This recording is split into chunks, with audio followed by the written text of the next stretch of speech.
ہے نا، اس کا قانون کیا، اس کے بارے میں بتا رہا ہے. سخت سزا، اس کے بارے میں کچھ ذکر ہوا بھی تھا، ابھی بھی ہو رہا ہے. کہ آیت نمبر 38 میں چوری کرنے والے مرد اور عورت کے لیے ہاتھ کاٹنے کی سزا کا حکم ہے.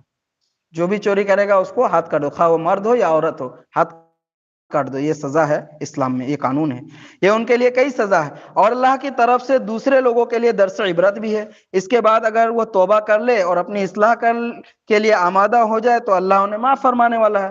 اور آیت نمبر 40 میں زمینوں اور آسمانوں کی بادشاہی اور عذاب دینے اور معاف کرنے کی قدرت رب العالمین کا خاصہ بیان فرمایا. آیت نمبر 41 میں ہے نا، پھر یہودوں کے نفاق وغیرہ کا بیان فرمایا کہ وہ لوگ کیا کرتے تھے، زبان سے ایمان کا دعویٰ کرتے تھے اور دلوں میں نفاق رکھتے تھے، بہت زیادہ جھوٹی باتیں سنتے اور سناتے. اور کیا کرتے، جو لوگ آپ سے دور رہتے ہیں ان کی باتیں ہے نا بڑی توجہ سے سنتے ہیں، اللہ کے کلام میں تحریف کرتے ہیں، اور وہ آپ کے پاس اپنے مقدمات اس نیت سے لے کر آتے ہیں کہ ان کا پسندیدہ فیصلہ کیا جائے تو قبول ہے، ورنہ وہ آپ کے فیصلے مانتے ہی نہیں ہیں. لہٰذا وہ کیا ہوں گے، منافق ہوں گے. اس کی نشانی بتا دیا. اور بہت زیادہ وہ کیا، حرام خوری کرتے تھے، حرام کھاتے تھے، ہے نا.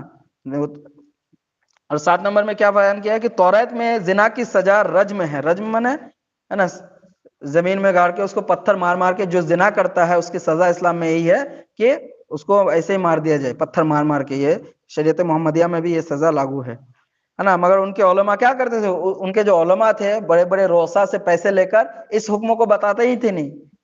اگر ان کے پاس ایسا کوئی مسئلہ آ جاتا تھا، کسی نے زنا کر لیا اس کی سزا، تو یہ حکم نہیں بتاتے تھے کیونکہ پیسہ کھا لیتے تھے. لیکن امت محمدیہ کے جو علماء ہیں وہ ایسا نہیں ہے، وہ سارے احکام اور فرامین ہو پہنچاتے ہیں. یہ بہت بڑی جو ہے فضیلت ہے.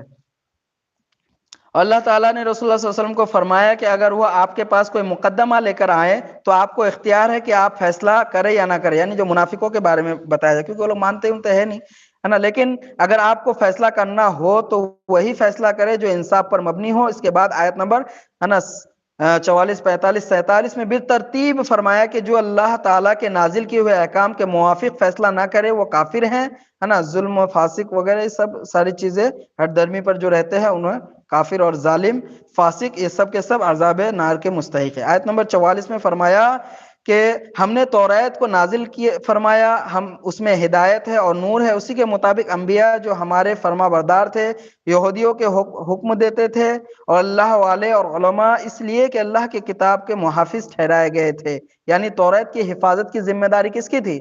ان لوگوں کے علماء کی تھی اس زمانے کے، جنہوں نے صحیح حفاظت نہیں کر پائی بلکہ اس میں تحریف کر دی. لیکن قرآن پاک کی حفاظت کی ذمہ داری کس نے لے رکھی ہے؟ خود رب کائنات نے لے رکھی ہے نا.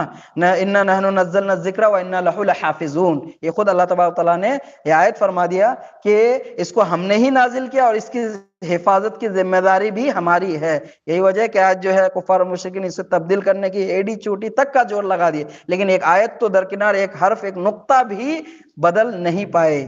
ٹھیک ہے نا. آیت نمبر 46 پہ فرمایا کہ حضرت موسیٰ علیہ السلام کے بعد بھی سلسلہ نبوت جاری رہا اور ان کے نقش قدم پر حضرت عیسیٰ علیہ السلام تشریف لائے. انہوں نے توریت کی تصدیق کی اور انجیل دی گئی جو توریت کے طرح سراپا ہدایت اور نور تھی. توریت اور انجیل کے بعد قرآن اور اس کی خصوصیات کا ذکر فرمایا کہ قرآن کا نزول حق کے ساتھ ہوا ہے اور یہ پہلی کتابوں کی تصدیق کرتا ہے، اور یہ قرآن ان کتب پر مہمین یعنی محافظ اور نگراں اور نگہباں ہے، کیونکہ قرآن میں ان تمام کتب کا بھی ذکر ہے. چلو اب اختتام کرتے ہیں.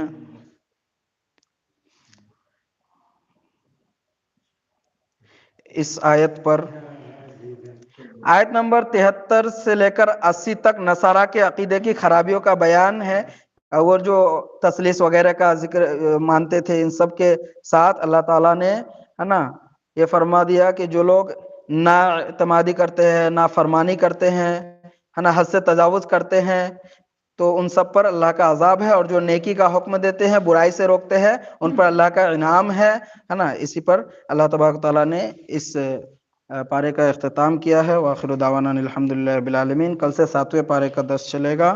تو اللہم ربنا تقبل منا انک انت السمیع العلیم وتب علینا انک انت التواب الرحیم.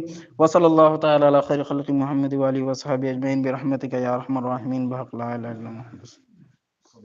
بند کرو.